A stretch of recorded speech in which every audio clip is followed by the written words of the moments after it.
ఇప్పుడే ఎన్గోల్డ్ బయర్స్ కి కాల్ చేయండి. మీ తాకట్టు బంగారం కష్టాలకి గుడ్ బై చెప్పండి.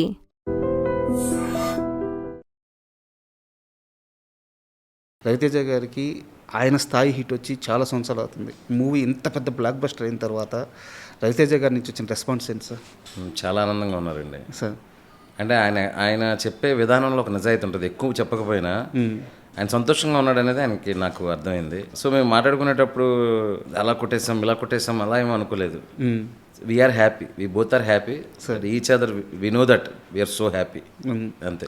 అండ్ పైగా మీ ఇద్దరి మెంటాలిటీ కూడా బాగా మ్యాచ్ అయ్యేలాగా ఉంది. ఎందుకంటే ఇద్దరు ఒకే వైపులో ఉంటారు, ఒకేలాగా ఆలోచిస్తారు, ఇద్దరు సరైన అదే పాత్రలో ఉండే మనుషులు.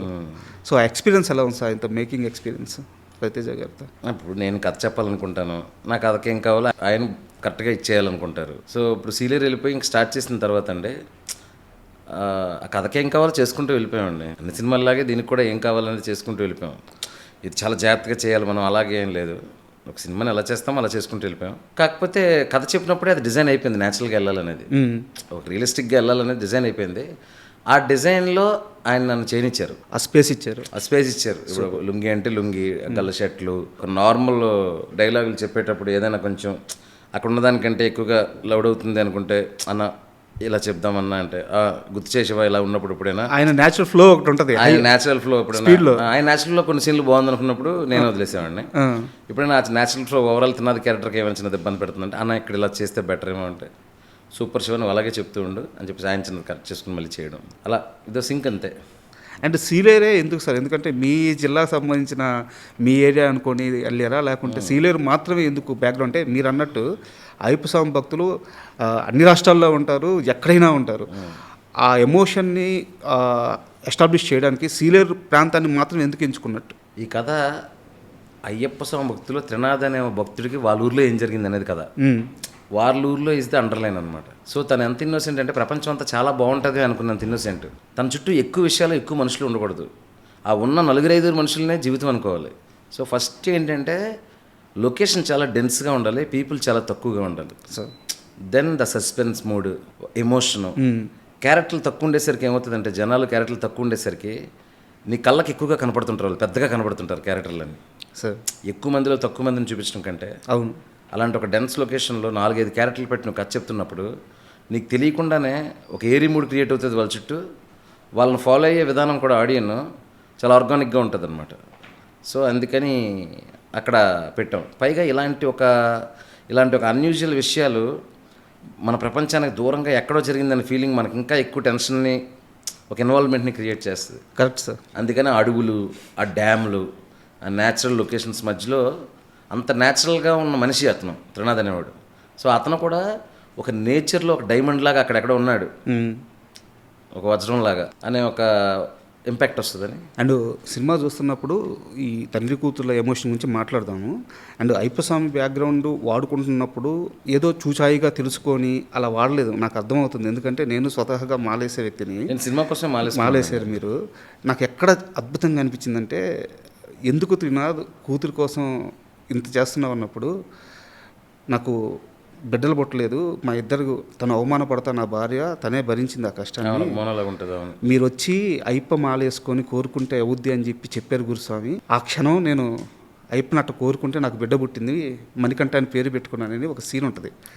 అయ్యప్ప మాల వేసుకున్న కన్యస్వామి, నేను మామూలుగా రియల్గా చెప్తున్నాను, అయ్యప్ప మాల వేసుకున్న కన్యస్వామి ఎంత పవర్ఫుల్ అంటే ఆ మాల కాలంలో 41 రోజుల్లో ఆయన ఏదైనా ఒక్క కోరిక మనస్ఫూర్తిగా కోరుకుంటే ఆ కోరిక నిజమవుద్దని గురుస్వాములు చెప్తుంటారు.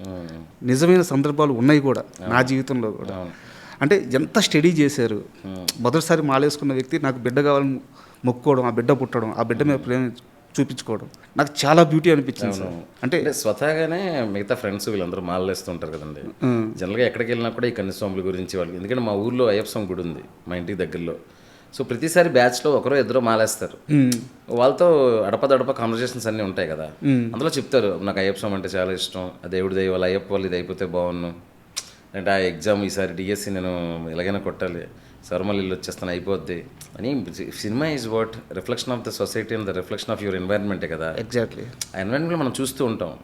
పైగా నేను స్వతహాగా మాలేసుకుని వచ్చినప్పుడు నాకు ఎక్స్ట్రా అడ్వాంటేజ్ ఏమైందంటే, అంటే నేను వెళ్ళడం మాలేసుకోవడం దీని గురించి తెలుసుకుందాం అనుకున్నా, నేను ఇన్వాల్వ్ అయిపోయాను. అండ్ ఆ కామ్నెస్, డ్యూరింగ్ దట్ దీక్ష డేస్లో ఎర్లీ మార్నింగ్ 4:30కి లేవడం, ఎక్కువ ఎవరితో మాట్లాడకపోవడం, సైలెంట్గా ఉండడం, ఆ కామ్నెస్ అది నాకు చాలా హెల్ప్ అయింది. సో ఇక్కడ నుంచి ఏంటంటే అది ఆల్మోస్ట్ ఎప్పుడు కుదిరితే అప్పుడు వేయాలనేంత ఇది కలిగిందనమాట. సార్ అది సో పర్సనల్గా ఎక్స్పీరియన్స్ అవ్వడం, నా పడి పూజలు, వాళ్ళు రుద్రాక్షలు ఎలా వేసుకుంటారు, వాళ్ళ అటైర్ ఏంటి, భిక్ష చేసినప్పుడు కానీ పడి పూజలో కానీ ఆ షర్ట్ విప్పేసి కండువ కట్టుకునే విధానం, ఇవన్నీ నేను పర్సనల్గా ఎక్స్పీరియన్స్ చేయడం వల్ల కాన్ఫిడెంట్గా చేయగలిగాను. యా ఎవరో చెప్తే అది కరెక్టా లేదని మళ్ళీ ఇంకొకరిని అడగాలి. అదే మనమే ఎక్స్పీరియన్స్ చేయడం వల్ల పర్ఫెక్ట్, ఇది కరెక్ట్ అని ఒక కాన్ఫిడెన్స్తో చేయడం వల్ల ఏంటంటే అథెంటిసిటీ వచ్చింది. సూపర్. ఆ బ్యాక్ డ్రాప్ మొత్తానికి. అండ్ మూవీ ఇప్పుడు శ్రావణ మాసంలో రిలీజ్ అయింది, కొన్ని రోజులు అయితే కార్తీక మాసం వస్తుంది, లక్షల మంది అయ్యప్పలు మాలేసుకుంటారు. మూవీ ఆ టైంలో వచ్చుంటే ఇంకా చాలా బాగుండేదేమో. అంటే ఇప్పుడు సూపర్ సక్సెస్ అయింది, ఎలాంటి ఇబ్బంది లేదు. అంటే ఇది షెడ్యూల్డ్ అయిపోయింది, అయిపోయింది release what ever OTT date కానీ ఇది కానీ. మీరు అన్నట్టు అంటే ఇప్పటికీ కూడా ఈ సినిమాలో పాటలు కానీ ఇవి కానీ రేపు కార్తీక మాసం రాగానే మారుమైపోతాయి. నేను 3 పాటలు ఉన్నాయి, బ్రహ్మాండమైన పాటలు. కట్టు సాంగ్ ఉంది, మల్లెపూల పల్లకి ఉంది. పైగా ఇప్పుడు మీకు ఇంటర్వెల్ తర్వాత ఒక బ్యూటిఫుల్ సాంగ్ ఉంటుంది. అసలు అయ్యప్ప మాల్లోకి వెళ్ళిన తర్వాత రోజులు గడుస్తున్న కొద్దీ ఎలా డ్రాక్స్ అవుతాడు మనిషి, ఎలా ఆ ట్రాన్సిషన్ పీరియడ్లో డిస్టర్బెన్స్ నుంచి ఆ పీస్ ఎలా వస్తుంది అనే ట్రాన్సిషన్ పీరియడ్, అది సూపర్ సాంగ్ అది.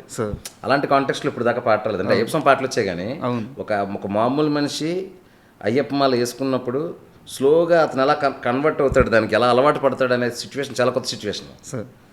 అది ఇప్పుడు రేపు పొద్దున వీడియో సాంగ్ రాబోతుంది. సో సినిమాలో కూడా అది చాలా బాగా పోయింది. ఇవన్నీ విపరీతంగా నవంబర్ నుంచి ప్లే అవబోతున్నాయి అన్ని చోట్ల 100%. ఇప్పట్లో పోయే ఇంపాక్ట్ కాదు సార్ ఇది. మీరున్నా నేనున్నా, మీరు లేకపోయినా నేను లేకపోయినా, ఇరుముడి పాటలు ఇరుముడి కంటెంట్ ఉండిపోద్ది అలాగా. సూపర్. అది నాకు ఈ 2 పాటలు అనిపిస్తుంది అనమాట. Something from my side, I did something to the for the Swami's and the people. Super sir. మీరు చూసుంటారు చాలా వీడియోస్ బయటకు వచ్చినాయి, థియేటర్లో మల్లెపూల పల్లకి సాంగ్ ప్లే అవుతున్నప్పుడు కొన్ని వందల మంది స్క్రీన్ ముందుకు వెళ్ళిపోయి అది ఒక పూనకం వచ్చినట్టు. ఇంచుమించు నేను ఈ ఇంటర్వ్యూ స్టార్టింగ్గా చెప్పాను, థియేటర్స్ గుడ్లుగా మారిపోతున్నాయని చెప్పేసి. ఆ విజువల్స్ చూస్తున్నప్పుడు ఎలా అనిపిస్తుంది? ఇదంతా మీరు కన్సీవ్ చేసింది కదా, మీ మైండ్ నుంచి వచ్చిన ఈ ప్రోడక్ట్? లేదండి, ఆడియన్స్ కన్సీవ్ చేసిందే. ఆడియన్స్కే ఇస్తారా క్రెడిట్? వాళ్ళు అనుకున్నారు, అది జరిగింది. ఎందుకంటే డెఫినెట్లీ నేను మల్లెపూల పల్లకి సాంగ్ ఉండాలి అని చెప్పేసి స్క్రిప్ట్ లెవెల్లోనే ఒక లీడ్ వేసుకుని షూటింగ్ చేస్తున్నాము. దాని తర్వాత సోషల్ మీడియాలో ఒకరు స్టార్ట్ చేసిన తర్వాత బర్స్ట్ అయింది. అవును. సో నా ఇంటెన్షన్ వాళ్ళ ఇంటెన్షన్ ఒకటే అయిపోయింది. వాళ్ళు అప్పటి నుంచి స్టార్ట్ చేశారు, మేము గుళ్ళు చేసేస్తాం థియేటర్స్ని. సో నేను ఆ విషయంలో వాళ్ళు ఏదైతే ఒక యాంటిసిపేషన్ ఉందో, వాళ్ళ మనసులో ఏదైతే ఒక బలంగా ఒక కోరిక, అయ్యప్ప పాటలు థియేటర్లో వస్తుంటే మేము డ్యాన్స్ చేయాలి, అయ్యప్పని సెలబ్రేట్ చేసుకోవాలని ఏదైతే అనుకున్నారో దాన్ని మాత్రం సిన్సియర్గా తీసుకొని పాట చేయించుకునే విధానం. కానీ శేఖర్ మాస్టర్ గారు పిలిపించి, మాస్టర్ నేను ఇందాక చెప్పాను, మీరున్నా లేకపోయినా నేనున్నా లేకపోయినా చరిత్రలో నిలిచిపోద్ది ఈ పాట యూట్యూబ్ ఉన్నంత వరకు. సో దేవుడి పాట లాగే ఉండాలి డ్యాన్స్, కానీ ఎనర్జీ తగ్గకూడదు అన్నప్పుడు ఆయన భలే పట్టుకున్నారు. అది పట్టుకుని ఇప్పుడు ఆ స్టెప్ చూస్తే మీకు సినిమా స్టెప్ లాగా ఉండదు. అవును, అలాగని ఎనర్జీ లేకుండా ఉండదు. అది భజన కరెక్ట్గా అయ్యప్పలే వేసుకునే నృత్యంలా ఉంటుంది. ఎగ్జాక్ట్లీ. అవును. సో అలా ఎన్నో జాగ్రత్తలు ఇట్స్ నాట్ దట్ ఈజీ అండి. ఇప్పుడు లక్షల మంది పీపుల్ రేపు ఇరుముడిలో ఏమొస్తుందని దాన్ని మ్యాచ్ చేయడం, it's not that easy. It needs so much of expectations ఉన్నప్పుడు ఎక్స్పెక్టేషన్స్ని మ్యాచ్ చేయడం ఒకటి కష్టం అండి. దాన్ని ఆర్గానిక్గా క్రియేట్ చేయడం, దానికి నేను ఒక్కడనే కాదు, మా ఆర్ట్ డైరెక్టరు, మా కెమెరామ్యాన్, శేఖర్ మాస్టర్, ప్రొడ్యూసర్స్ అందరికి ఒకటే, రేపు థియేటర్లో అది వచ్చినప్పుడు మనం మ్యాచ్ చేసి అలా ఆనందపడాలి అనేది ఒకటే దాంట్లో. కానీ నమ్మకం ఉంది, కంటెంట్ మీద నమ్మకం ఉంది. సో ఈరోజు అది జరుగుతుంది. అసలు ఎన్నిండి బాబు వీడియోలు అలా లింకులు వస్తూనే ఉన్నాయి. అంటే ఏ వీడియో ఎక్కడదో ఏ థియేటర్లో అర్థం కావట్లేదు, ఎందుకంటే అన్ని థియేటర్లో ఒకటే విజువల్. కరెక్ట్. మొన్న అయితే అసలు ఏదో ఒక దీన్ని చూస్తే బస్తాలతో లోపలికి తీసుకెళ్తున్నారు పువ్వులు. ఎంతకంటే ఏం కావాలి సార్? మీరు ఒక మాట అన్నారు ఇప్పుడు మాట్లాడుతూ, ఆర్గానిక్గా రావడం అని చెప్పి. డప్పు శ్రీను గారి గురించి ఖచ్చితంగా మాట్లాడుకో సాంగ్ గురించి. 13 సంవత్సరాలుగా నెంబర్ కరెక్ట్ కాదు, 13, 12 ఆయన ఎన్ని దగ్గరలో ఈ పాట పాడారు, అసలు ఈ పాటకి ఎంత ఒక రీచ్ తీసుకొచ్చారు. అలాంటి మనిషిని ఆయన చేతే వేరే పెద్ద పెద్ద సింగర్ల చేత పాడించకుండా కాన్షియస్గా ఆయనే పాడాలని ఒక నిర్ణయం తీసుకొని ఆయన్ని తీసుకురావడం, ఆయన ఇన్ని కోట్ల మందికి కొత్తగా పరిచయం చేయడం చాలా అద్భుతంగా అనిపించింది. ఫస్ట్ తీసుకున్న డెసిషన్ అదేనండి. నేను ఫస్ట్ ఏం చెప్పానంటే, పాట యూట్యూబ్లో విని నేను అక్కడ చిన్న లీడ్ షూట్ చేసిన తర్వాత, ఎక్కడున్నారో ఆయన తెలియదురా కానీ అతనే ఈ పాట పాడాలి, అతను ఎక్కడున్నారో పట్టుకోండి ఉమ్, అని. ఆ లిరిక్ కవర్ రాస్తారో వాళ్ళని పట్టుకోండి, ఉమ్, ఆ మ్యూజిక్ కవర్ కొట్టారో వాళ్ళని పట్టుకోండి. ముగ్గురిని పిలిపించి ట్రైడెంట్లో బుక్ చేసి జీవి గారిని పిలిపించి, ఆయన జీవి గారు విత్ అట్మోస్ట్ రెస్పెక్ట్, వాళ్ళు వస్తుంటే ఈయన లేచి నిలబడేవాళ్ళు. బా అంటే ఏంటంటే ఆయన ఒకటే చెప్పారు నాకు, సార్ 13 సంవత్సరాల నుంచి ఈ పాట ఇక్కడ ఇక్కడ పుట్టి ఇక్కడ ఇంతమంది కనెక్ట్ అయ్యారంటే ఆ పాట వాళ్ళు చేశారంటే వాళ్ళదే ఆ మ్యాజిక్, ఉమ్, ఆ పాటకు సంబంధించిన ఆ క్రెడిట్ అంతా వాళ్ళదే అని చెప్పేసి వాళ్ళని పిలిపించి వాళ్ళ సజెషన్స్ అన్నీ తీసుకొని పాడించినప్పుడు గొంతు అప్పుడు యూట్యూబ్లో వినేదానికి దీనికి శృతి కానీ చిన్న వాయిస్లో బేస్ కానీ కొంచెం తగ్గినట్టు అర్థమైంది. మళ్ళీ రెండోసారి పాడించాం. థియేటర్లో మారిపోయింది సార్. దీని మాడిపోం కదా, దానికి లాజిక్ చెప్తాను. రెండోసారి మాడిచ్చాం కానీ ఎక్కడో చిన్నది ఉంది నాకు, ఏంటి అని సాంగ్ స్టార్ట్ అయింది.